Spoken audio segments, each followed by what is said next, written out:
which are hotels, destinations, management company, and unique MICE venues. We also have the strategic partners, Tourism Authority of Thailand, Thai Airways International, Thailand Incentive and Convention Association, and Association of Thai Travel Agents at this event.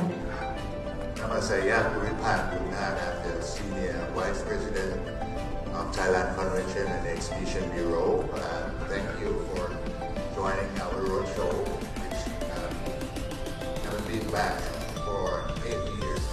So this will be a very good opportunity to meet all of you once again.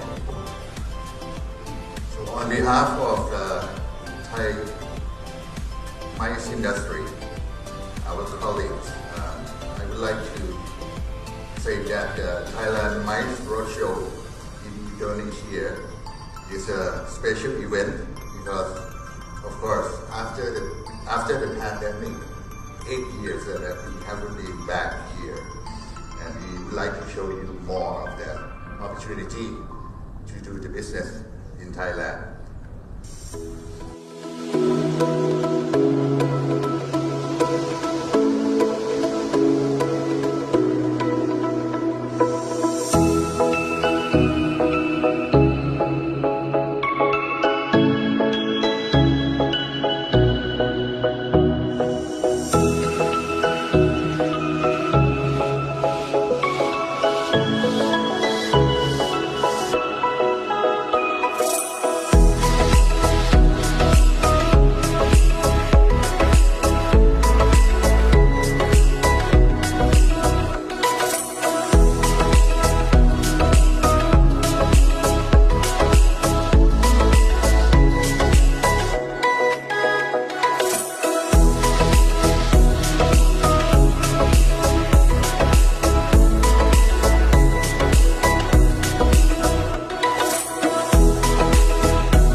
So this is a sort of a comeback, and I have to say that it comes at a very timely moment, right before we reach the 75 years of active business talk today, and hopefully this will lead to mutual business success and meaningful partnership. And with that, I wish you all a pleasant dinner and enjoyable evening. Thank you very much. Terima kasih. Thank you to His Excellency Mr.